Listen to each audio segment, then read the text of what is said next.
한미연합 을지연습 마지막 날 한반도 상공에 미군의 첨단 전략 무기들이 대거 전개돼 무력 시위를 벌였습니다. 최신의 스텔스 전투기 F-35B와 죽음의 백조라 불리는 B-1B 폭격기 편대가 처음으로 동시 출격했습니다. 서형석 기자입니다.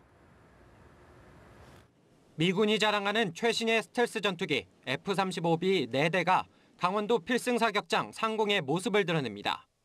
우리 공군이 내년부터 도입하는 기본형 F-35A의 수직 이착륙 기능을 더한 기종으로 유사시 북한 레이더망을 피해 핵과 미사일 시설을 정밀 타격하는 임무를 수행합니다. 일본 이와쿠니 기지를 출발한 F-35A 편대는 괌 앤더슨 기지에서 날아온 죽음의 백조 B-1B 랜서 2대와 합류해 우리 공군 F-15K와 연합 폭격 훈련을 실시했습니다. F-35B와 B-1B 편대가 한반도에 동시 출격해 폭격 훈련을 한 건 이번이 처음입니다. 이들 전투기는 MK-84 등의 폭탄을 표적에 투하하며 정밀 타격 능력을 과시했습니다. 레이더에 탐지되지 않는 스텔스 전투기 F-35B와 최대 56톤의 폭탄 탑재가 가능한 초음속 전략 폭격기 B-1B는 북한이 가장 두려워하는 미군의 전략 자산 가운데 하나입니다. 매우 이례적인 것으로 평가되는 이번 동시 출격은 최근 북한의 잇따른 탄도미사일 도발에 대한 강력한 대응 의지를 보여주기 위한 것으로 풀이됩니다. 이와 함께 미국이 북한에 대한 군사적 옵션을 순차적으로 실행에 옮기는 게 아니냐는 관측도 나옵니다. 연합뉴스TV 서영석입니다. 북한 매체가 미국의 장거리 폭격기 B-1B와 최신의 스텔스 전투기 F-35B의 한반도 동시 전개를 부질없는 객기라고 비난했습니다. 조선중앙통신은 미제 침략자들이 남조선 상공에 B-1B 핵 전략 폭격기 편대와 F-35B 스텔스 전투기 편대를 긴급 출격시켜 공화국을 핵 선제 공격하기 위한 연합훈련을 감행했다고 보도했습니다. 이어 적들의 군사적 망동은 중장거리 전략 탄도로켓 발사 훈련에 질겁한 자들의 부질없는 객기에 지나지 않는다고 주장했습니다. 미국인의 북한 여행 금지 조치가 오늘부터 전면 금지됩니다. 미 국무부는 지난달 모든 미국 시민의 북한 여행을 금지하기로 하고 북한에 체류 중인 미국인은 9월 1일 이전에 북한을 떠나도록 했습니다. 언론인이나 인도적 목적의 방문이나 국익이 관련된 경우에는 특별 여권을 통해 방북을 허용하겠다고 밝혔습니다. 미 국무부 영사국 측은 방북 신청자의 개별 사례에 맞춰 다뤄질 것이며 최대 얼마나 걸릴지는 알 수 없다는 입장입니다. 경북 성주 사드 기지에 대한 환경부의 소규모 환경 영향평가 작업이 마무리 단계에 접어들었습니다. 기지 보강공사에 필요한 장비 반입과 함께 발사대 4기의 추가 임시 배치도 임박한 것으로 보입니다. 이승국 기자입니다. 국방부는 환경부가 요청한 경북 성주 사드 기지에 대한 소규모 환경영향평가 보완 자료를 지난 29일 제출한 것으로 알려졌습니다. 환경부는 한국환경정책평가연구원 KEI의 검토를 거쳐 적정성 여부에 대한 최종 결론을 내릴 방침입니다. 환경부 관계자는 KEI의 검토 결과를 보고 최종 협의 방향과 시점을 결정할 것이라며 원칙과 절차대로 진행하겠다고 밝혔습니다. 국방부는 앞서 소규모 환경평가가 마무리되면 기존에 배치된 사드 장비의 임시 운용을 위한 보강공사에 착수할 예정이라고 밝힌 바 있습니다.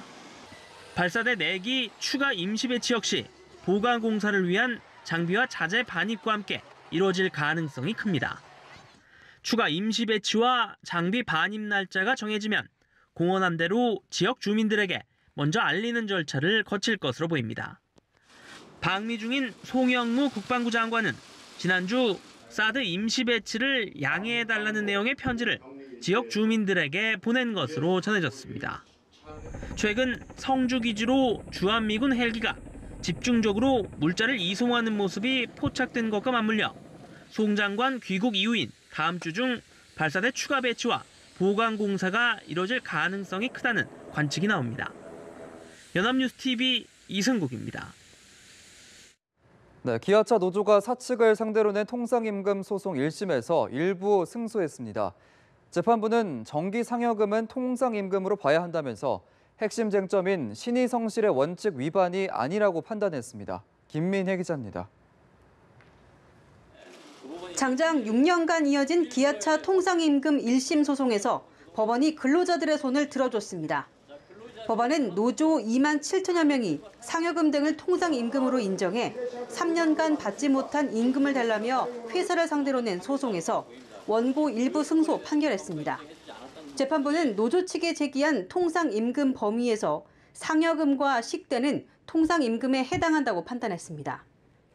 이에 따라 노조 측이 청구한 1조 900억 원 중 4천억 원가량을 회사가 지급하라고 결론 내렸습니다. 쟁점이 됐던 이른바 신의성실의 원칙에 대해서도 재판부는 사측 주장을 받아들이지 않았습니다. 그동안 상황을 보면 경영 상태가 나쁘다고 보기 어렵고 지급해야 할 금액이 한 해의 경영성과급 지급액보다 적다며 마땅히 받았어야 할 임금을 지급하는 것을 두고 업계에 큰 타격을 줄 거라고 가정하는 것도 적절치 않다고 설명했습니다. 2014년 기아차 노조원 13명이 낸 2차 소송도 같은 이유로 일부 승소 판결했습니다. 노조 측은 환영의 뜻을 표했고 사법부의 판결이 노동조합이 그동안 요구했던 것들이 잘못되지 않았다. 그래서 노상의 분쟁을 해소하는 그런 계기가 됐으면 좋겠습니다. 사측은 회사 경영 상황에 대한 판단도 이해하기 어렵다며 항소심에서 다투겠다고 밝혔습니다. 이번 1심 판결은 통상임금을 둘러싼 유사소송이 잇따르고 있는 만큼 적지 않은 영향을 미칠 거란 전망입니다. 연합뉴스TV 김민혜입니다. 2021학년도 수능 개편안을 확정할 예정이었던 교육부가 전격적으로 유예 결정을 내렸습니다. 개편안에 대한 반발에 물러선 건데요. 따라서 현재 중학교 3학년 학생들은 현행 수능과 같은 체제로 치르고 대입 정책과 함께 바뀌는 개편안은 중2부터 적용됩니다. 신세롬 기자의 보도입니다. 2021학년도 대학 수학 능력시험 개편안이 1년 유예됐습니다.